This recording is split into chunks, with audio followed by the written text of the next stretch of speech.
You believe you are the architect of your thoughts. That each day you operate as a rational agent, navigating the world with logic. This sense of control is the bedrock of your identity, the quiet confidence to weigh options, make plans, and trust your conclusions. You see yourself as the captain of your ship, steering with a firm hand on the tiller of reason.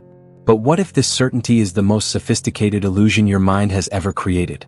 A comforting story, whispered to you by the very system it's designed to protect from a disquieting truth. Consider a simple choice from this week. In the supermarket, deciding between two brands of pasta sauce. On the left, the familiar jar you've purchased countless times. On the right, a new organic brand, slightly more expensive, with claims of superior ingredients. Your conscious mind begins its deliberation. You recall the taste of the old brand, it's reliable, predictable. You weigh the cost against the potential reward of the new one. To yourself, you are engaged in a logical cost-benefit analysis, a textbook example of a conscious, deliberate decision. After a moment, you reach for the familiar jar. The justification forms instantly, it's the safer bet. I know the family likes it and I don't want to risk wasting money. It feels like a victory for prudence. You've navigated a consumer challenge using experience and risk management. The internal narrative is clean, logical, and reinforces your self-image as a thoughtful person. You've made a choice and you have a sound reason for it. The case is closed. You move on, confident in the mental process that led you to this point. But the truth is, the case was never open. Your decision was made in milliseconds, long before your conscious mind began its performance. What you experienced as logic was a post hoc rationalization for an impulse driven by invisible forces. The mere exposure effect made the familiar label feel safer. The status quo bias created a primal aversion to the unknown, framing the new brand as a threat, not an opportunity. Your brain didn't choose the sauce, it chose to avoid the cognitive discomfort of change. The reasoning you constructed was simply a story to maintain the illusion of control. This single choice is a microcosm of your life. It's not just about groceries. It's about the career path you follow, the relationships you maintain, the beliefs you defend.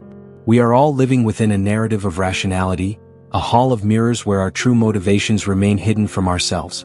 The belief that we are in control is the ultimate cognitive trap. In this documentary, we are going to shatter that mirror. We will expose the hidden architecture of your mind, revealing the biases and ancient programming that dictate your reality. The question is not if you're being fooled, but by what.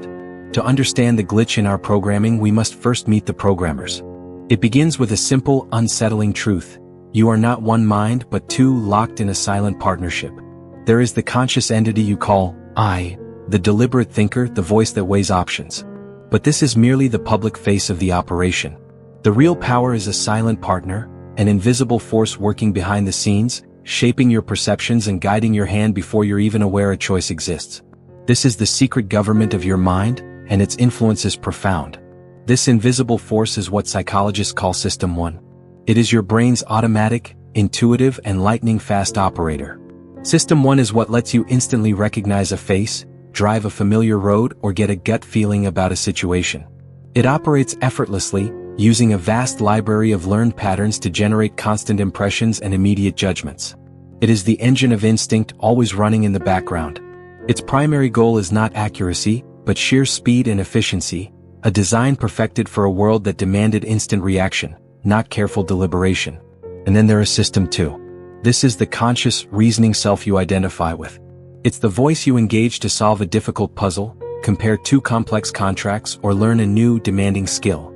System 2 is analytical and deliberate, capable of incredible logical focus. But it has a critical weakness. It is profoundly lazy. Activating it requires significant mental energy, which your brain is hardwired to conserve. As a result, System 2 is a powerful but reluctant consultant, preferring to outsource the vast majority of thinking to its impulsive partner. Herein lies the origin of our irrationality. Our mind's default setting is a lazy supervisor, System 2, delegating nearly every task to a fast, impulsive, and easily fooled subordinate, System 1. To manage this constant flood of data, System 1 doesn't use logic. It uses rules of thumb, mental shortcuts we now call cognitive biases. These aren't bugs in your software. They are features designed to produce a good enough answer now, rather than a perfectly accurate one later. These shortcuts are the invisible blueprints used by your mind's architects, building a reality on a foundation of illusion. These blueprints, these biases, are the true architects of your world. They are the unseen hands that build the framework through which you perceive everything, shaping your opinions, your fears, and your most cherished beliefs. You feel like you are making a conscious choice, but you are often just walking through a structure built by System 1's relentless drive for efficiency. Grasping this internal architecture is the key. It is the foundational map we will use to navigate the labyrinth of the human mind, revealing why we so often act against our own best interests. With our two systems of thought laid bare, we can now enter the first and perhaps most seductive chamber of the mind's labyrinth. It's a place that feels comfortable, familiar, and validating. It's the home of that satisfying self-assured feeling of, "I knew it all along." This is the prison of confirmation bias. It's not just a simple preference for being right, it's an active, subconscious hunt for evidence that proves we already are. Our mind acts like a biased detective who has already decided the suspect is guilty. It then tirelessly scours the scene, not for the truth but for any clue, no matter how small, that confirms its initial theory, while conveniently misplacing any evidence that points to innocence. This process is so seamless, so integrated into our System 1 thinking, that we don't even realize we've become the architects of our own intellectual cages. Consider the landscape of modern politics, a perfect breeding ground for this bias. We don't simply consume news, we curate a reality. An individual will instinctively gravitate towards news outlets, social media feeds, and commentators that echo their existing worldview. The algorithm, a digita, enabler of our cognitive shortcuts, learns this preference and feeds us an endless buffet of confirming information. Dissenting opinions aren't just disagreed with, they are often filtered out before they even reach us. The result is an echo chamber where our beliefs aren't just held, they are amplified and reinforced, turning nuanced political landscapes into simplistic battlegrounds of us versus them. We are no longer debating reality, we are each defending our own personalized, algorithmically fortified version of it. This isn't a flaw of the uneducated, it is a fundamental feature of human cognition that has ensnared the greatest minds in history. For centuries, brilliant astronomers sought evidence to support the geocentric model of the universe, the belief that the Earth was at the center of everything. They created incredibly complex mathematical models to explain planetary movements, all designed to fit their preconceived conclusion. When observations from figures like Galileo presented data that contradicted this model, the evidence wasn't embraced as a new truth but was often dismissed as an anomaly or outright heresy. The bias wasn't just a preference, it was a powerful filter that shaped the very process of scientific inquiry, proving that even a mind dedicated to objective truth can fall victim to the allure of being right. The destructive power of this bias is most intimate in our personal relationships. Imagine you develop a subtle suspicion that your partner is growing distant. Your mind, the biased detective, immediately gets on the case. A text message that takes 10 minutes longer to arrive becomes proof of disinterest. A sigh of exhaustion after a long day at work is interpreted as a sigh of unhappiness with you. You subconsciously start to filter out all contradictory evidence. The thoughtful gesture they made yesterday, the shared joke this morning, the way they still look at you. You are building a case against them in your own mind, and this skewed perception begins to color your interactions, creating a self-fulfilling prophecy where your suspicion, fueled by cherry-picked evidence, actually creates the very distance you feared. This is the profound danger of the confirmation bias. It doesn't just interpret reality, it actively constructs it. It builds walls around our understanding, not with malice, but with a misguided desire for cognitive ease and consistency. We become prisoners in a world of our own making, a world that feels coherent and predictable precisely because we have edited out all the parts that challenge us. But what happens when this internal architect of comfortable truths is put in charge of our survival? What happens when this bias is tasked with evaluating genuine physical risk, where miscalculation isn't just an error in judgment, but a matter of life and death? The answer reveals an even deeper, more primal flaw in our mental wiring. And so, our perception of risk becomes the next casualty of our mind's architecture. We meticulously build walls to protect ourselves, but we build them in the wrong places, facing the wrong direction. We fear the monster under the bed while ignoring the faulty wiring in the walls. This miscalculation isn't a simple error in judgment, it's a fundamental feature of our cognitive system. The same mental shortcuts that allow us to navigate a complex world with breathtaking speed also create a distorted map of danger, one where the dragons are magnified and the real threats are rendered invisible. This distortion has a name, the availability heuristic. It's a simple, powerful, and often misleading rule of thumb. When our mind needs to judge the likelihood of an event, it doesn't consult statistical tables or actuarial reports. Instead, it performs a quick search of its own memory. The question it asks is not, how probable is this? But, how easily can I think of an example? If a memory comes to mind vividly, effortlessly, and emotionally, our brain concludes the event must be common. A shark attack is a terrifying, cinematic event we can instantly picture. Death by asthma is a silent, clinical statistic. The engine of this heuristic is emotion, and its fuel is media. A single plane crash can dominate the news cycle for weeks, its fiery imagery replayed endlessly, searing itself into our collective consciousness. This creates a powerful, easily retrievable memory. Meanwhile, the thousands of daily deaths from heart disease, a far greater statistical threat, are reported as cold, abstract numbers if they are reported at all. They lack the narrative, the drama, the visceral horror. Our brains don't count the quiet, individual tragedies, they weigh the single, spectacular one that everyone is talking about. The consequences of this mental glitch are profound and deeply ironic. In the months following the September 11th attacks, countless Americans chose to drive long distances instead of fly, terrified by the vivid images of hijacked planes. The data, however, is mercilessly clear. This shift led to a measurable spike in highway fatalities. In an effort to avoid an infinitesimally small risk that felt enormous, people embraced a statistically larger one that felt mundane. They weren't reacting to probability, they were reacting to the echo of a terrifying memory, a ghost story so powerful it drove them into a far more tangible danger. This is the echo of fear, a phantom signal that our system one treats as gospel. It's a feedback loop where a dramatic event creates an available memory, which in turn elevates our sense of risk, making us more sensitive to the next dramatic event. But this mechanism isn't limited to fear.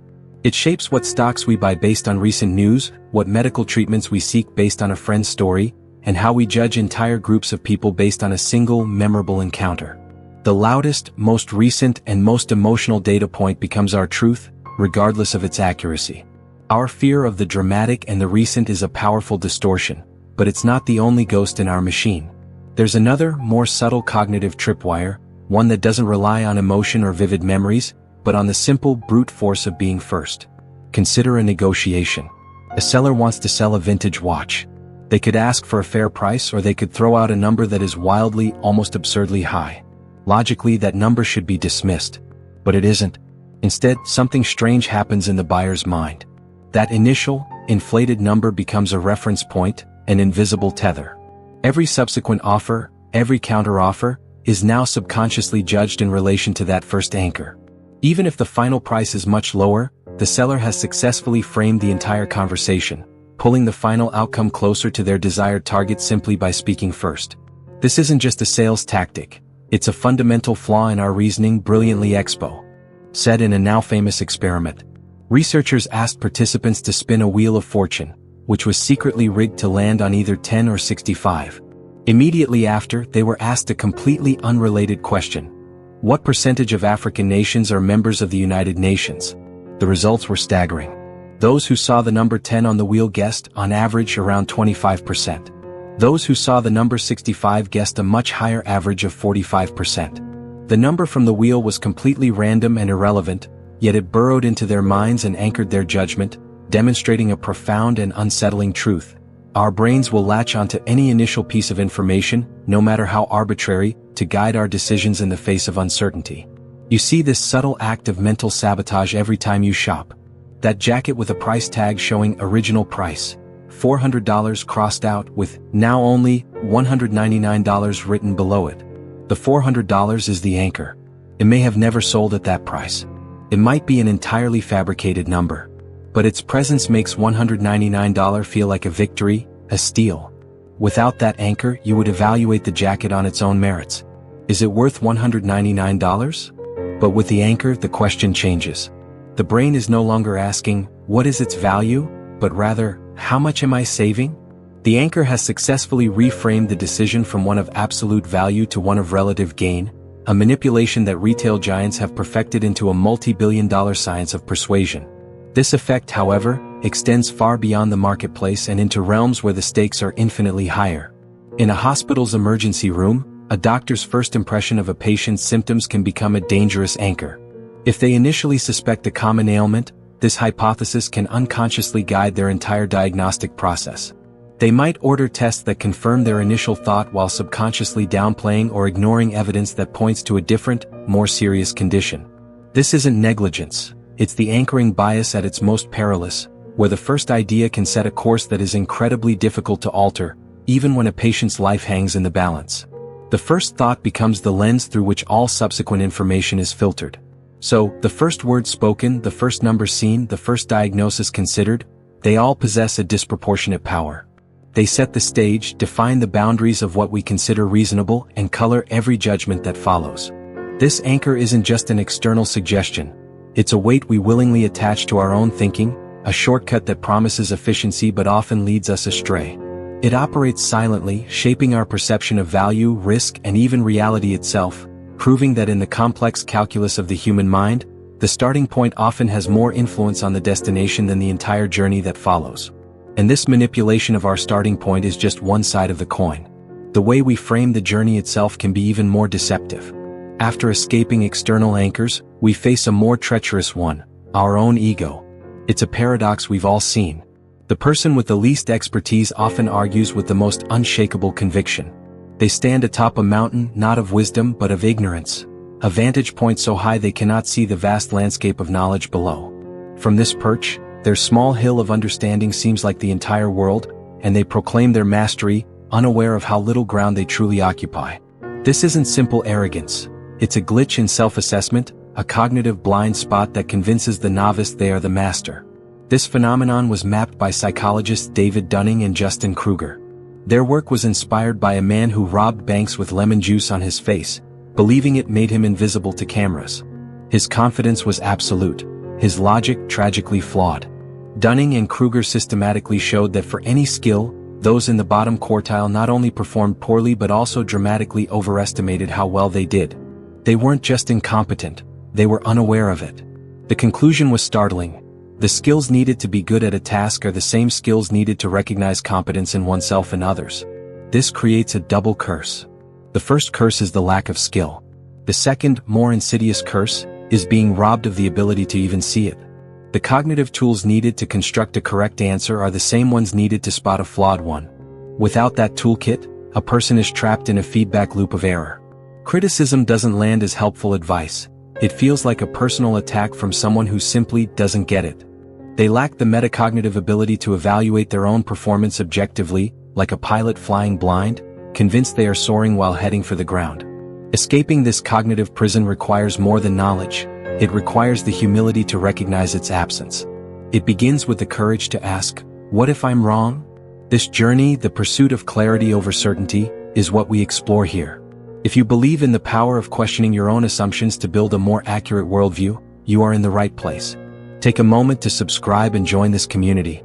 It's more than clicking a button. It's a commitment to the difficult work of becoming aware of the invisible architecture of your own mind. This journey follows a predictable path.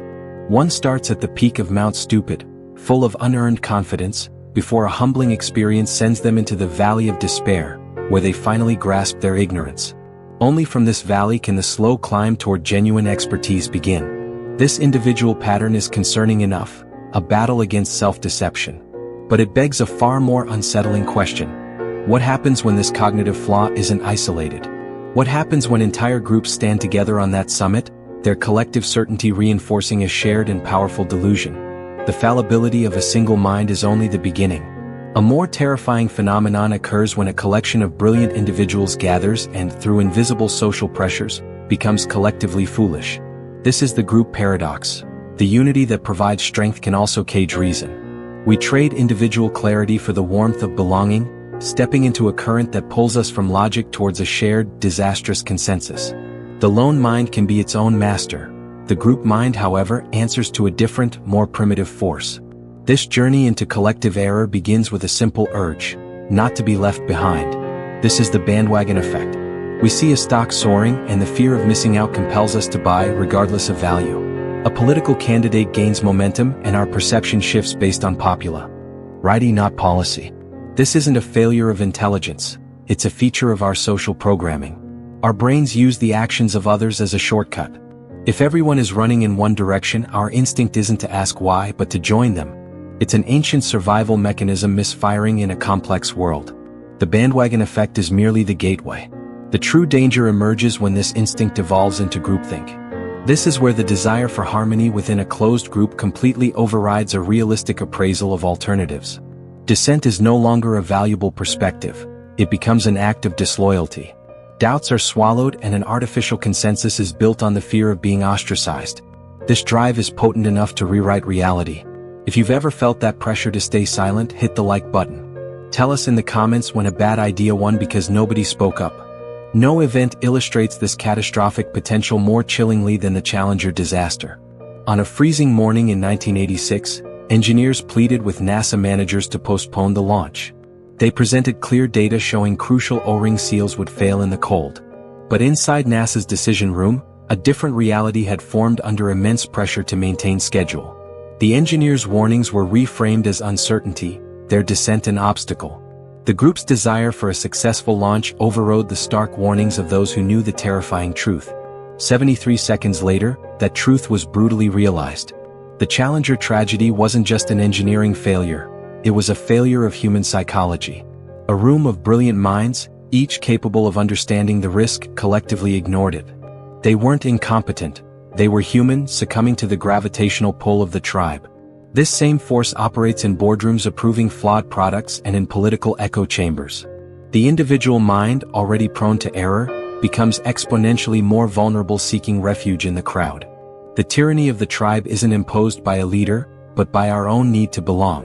When the group marches toward a cliff, will you break formation? But even when we escape the pull of the group, we fall into the grasp of a more intimate tyrant, our own heart. Deep within our mental architecture, a silent arbiter often has the final say, long before our rational brain is even consulted. It's that inexplicable pull toward one choice over another, the gut feeling that whispers yes when logic screams no. This is the voice of pure emotion, a primal force that operates not on spreadsheets or probabilities, but on a simple, brutal binary of what feels good versus what feels bad. In a world of complex choices, this ancient compass can become our greatest vulnerability. Psychologists call this the effect heuristic, a swift and powerful mental shortcut. Here, decisions are dictated not by careful analysis, but by the emotional tag we unconsciously attach to a concept. If an idea evokes a pleasant feeling, we instinctively judge its risks as low and its benefits as high. Conversely, if something triggers fear or disgust, we perceive its risks as enormous and its benefits as negligible, regardless of objective data. It's why a sunny photograph can make us overlook travel warnings, or why a menacing image can make us underestimate a life-saving solution. Our feeling about something becomes our fact about it. Nowhere is this emotional hijacking more apparent than in consumerism. Think of the impulse purchase. You enter a store with a clear goal, but something catches your eye. Instantly, logic is sidelined. Your budget and your actual need for the item fade into the background. What takes over is the feeling the object promises. The imagined status, the anticipated joy, the fantasy of a better self. Your emotional brain has already made the purchase. The rational mind's only job is to work backward, constructing elaborate justifications for a decision that was never logical. It's a masterclass in self-deception, orchestrated by a fleeting emotional spike. This heuristic governs far more than shopping. It shapes the architecture of our lives. In relationships, it can be both a binding force and a devastating blind spot. The overwhelming feeling of new love, that intoxicating mix of excitement and affection, can obscure glaring red flags. Friends might see patterns of incompatibility, but to the person in love, the emotional tag is so positive that the perceived risks feel non-existent. The heart's scream for connection drowns out the mind's whisper of caution. We build entire futures on the foundation of a feeling, betting everything on an emotional state that is by nature impermanent. On a societal scale, this emotional reasoning dictates our response to major challenges. Public perception of technologies like nuclear energy is rarely based on statistical risk analysis. It's driven by gut feelings of dread amplified by sensational narratives. A policy that feels compassionate will garner support, even if its economic models predict failure. We are drawn to leaders who make us feel safe and inspired, often ignoring their lack of substance or dangerous ideologies. The effect heuristic reveals a humbling truth. We are not the rational creatures we pretend to be. We are feeling machines that think, and our feelings hold the ultimate veto. Beyond the pull of emotion and the pressure of the tribe, a more subtle saboteur operates in the quiet theater of our memory. This is the internal storyteller, the ghostwriter of our own past. It's a tireless editor, constantly revising our personal history to create a narrative that makes sense of the present. This process is so seamless we're not even aware it's happening. It's the source of that powerful yet deeply misleading feeling that follows a major event, the unshakable conviction that we knew it all along was going to happen. This illusion is hindsight bias. Once an outcome is known, a financial crash, a surprise victory, our brain immediately begins to rewrite history. It selectively highlights all the signs that pointed to that specific result, while conveniently erasing the contradictory evidence and the profound uncertainty we actually felt at the time. The fog of the past is replaced by a crystal-clear linear path leading to an apparently inevitable conclusion. This isn't just a trick of memory, it's a fundamental distortion of reality that convinces us the world is far more predictable and orderly than it is. This bias is part of a larger phenomenon, the narrative fallacy. Our minds are not designed to process raw data, chaos, and randomness. We are built for stories. We hunger for simple, coherent explanations for complex events, a clear chain of cause and effect. When faced with a messy reality, we impose a narrative upon it. We connect the dots, inventing heroes and villains, turning points and climaxes. We transform a jumble of disconnected facts into a compelling tale that feels true and meaningful, satisfying our deep-seated need for order in a chaotic universe. Think of the biography of any successful CEO. The story is always one of vision, grit, and brilliant decisions, a clear path from a garage to a global empire. But this narrative conveniently omits the thousands of others with equal vision who made similar decisions and failed due to a single stroke of bad luck, a market shift, a competitor's move. The story of success is compelling because it's simple. It attributes everything to skill and foresight. It deliberately filters out the immense and terrifying role that pure chance plays in every outcome, in every life. And this internal storyteller, while providing comfort, is profoundly dangerous. By creating these neat, sanitized versions of the past, it systematically blinds us to the world's true nature. It makes us believe we understand complex systems like the economy when we are merely appreciating a well-told story. This false sense of understanding breeds a dangerous overconfidence. We become convinced we can predict the future because our brain has fabricated a past where everything was, in retrospect, perfectly predictable. We fail to learn because in our revised memories, our mistakes were never really mistakes at all. Having journeyed through the labyrinth of the mind, witnessing how our emotions hijack reason and how we weave comforting but deceptive stories about reality, a critical question emerges. Are we doomed to be puppets of our own programming? The answer is a defiant no. But freedom from these cognitive chains is not granted, it must be forged. This marks our turn from diagnosis to action, from identifying the ghosts in our machine to building the very tools needed to confront them. We cannot simply will ourselves to be more rational. Instead, we must become architects of our own thought processes, deliberately constructing a mental toolkit designed to counteract our deepest-seated flaws and build a scaffold for clearer thinking. The first and perhaps most powerful instrument in this toolkit is the discipline of deliberate opposition. Our minds are wired for confirmation, constantly seeking evidence that supports what we already believe. To break this spell, we must engage in an act of intellectual rebellion, actively seeking out and considering the exact opposite of our desired conclusion. If we are convinced a business venture will succeed, we must force ourselves to build the strongest possible case for its failure. If we are certain of a political candidate's virtues, we must argue with genuine effort for the merits of their opponent. This practice does more than just expose us to different viewpoints. It shatters the illusion of certainty and forces our brain out of its comfortable, well-worn grooves, revealing the assumptions we never even knew we were making. Another essential tool is a form of structured, prospective hindsight known as the pre-mortem. Imagine a project has just been launched. Instead of celebrating, the team is instructed to travel forward in time 6 months and assume the project has failed spectacularly. Each person must then write a detailed history of that failure, explaining exactly what went wrong.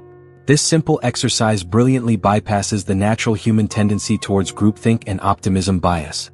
It provides a safe, socially acceptable way to voice doubts and identify potential weaknesses without being seen as negative or disloyal.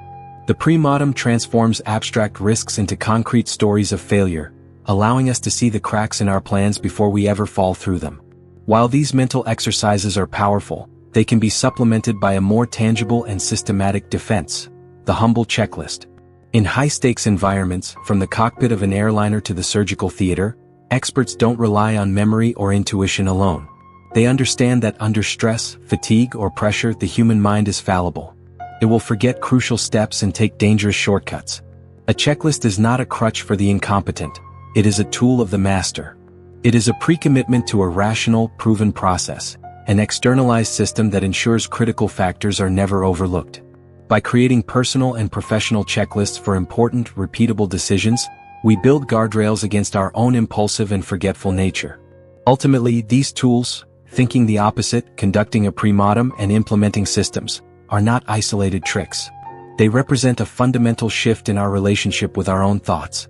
They demand a posture of intellectual humility, an acceptance that our first instincts are often flawed and our sense of certainty is frequently an illusion. This is the core of the skeptic's mindset, not a cynical rejection of everything, but a disciplined commitment to questioning oneself first.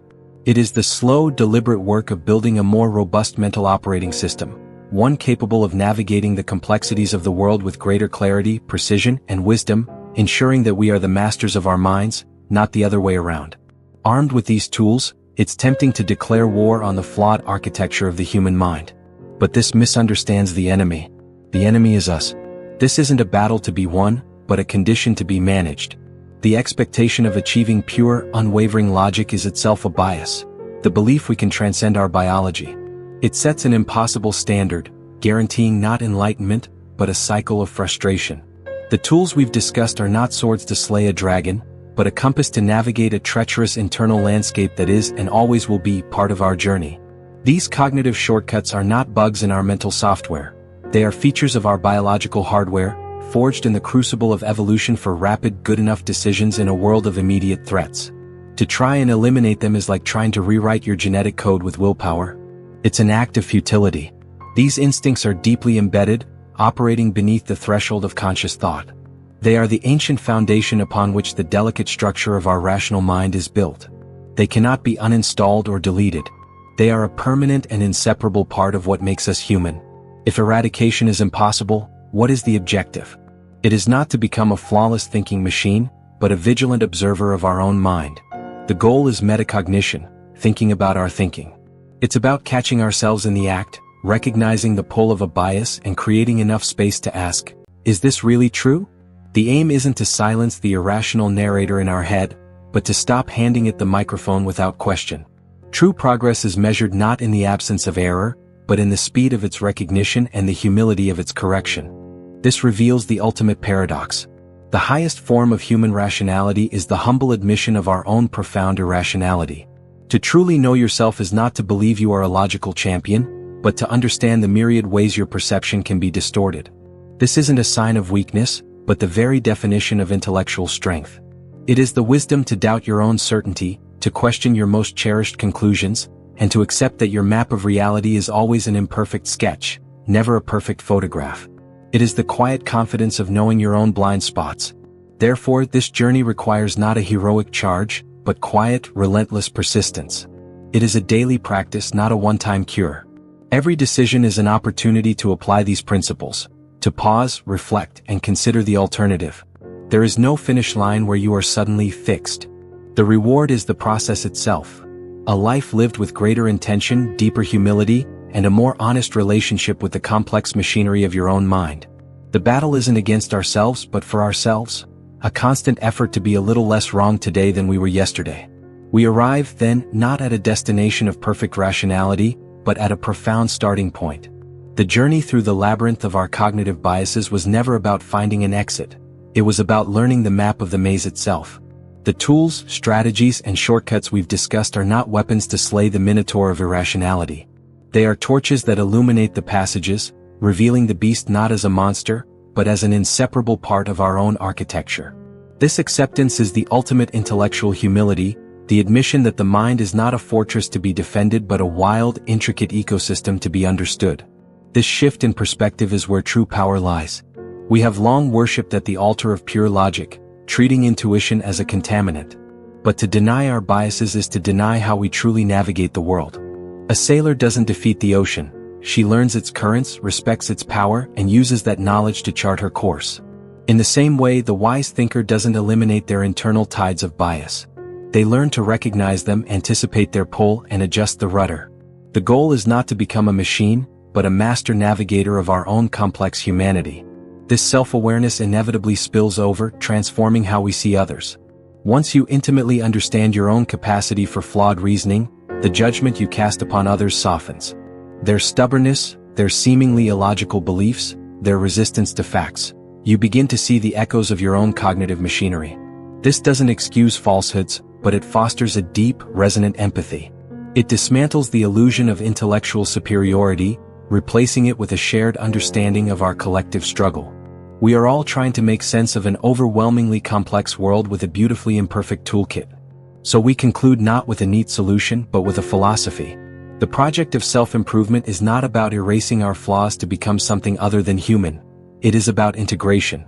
It's about embracing the internal chaos, the symphony of competing heuristics and rational thoughts, and learning to conduct it with grace.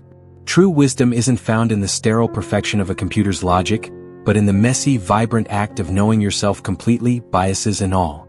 The greatest discovery is that the features we once saw as bugs are what define our unique operating system. This journey inward is the most critical you can take. But understanding the map of your own mind is only half the battle. For every bias we have explored, there are industries, political campaigns, and algorithms designed specifically to exploit it. The predictable patterns of our irrationality are not just a personal challenge. They are a blueprint used by others to influence your thoughts, purchases, and beliefs, often without your consent. How is this hidden architecture of persuasion built around you every single day? To find out, subscribe now and activate your notifications. Our next investigation begins there.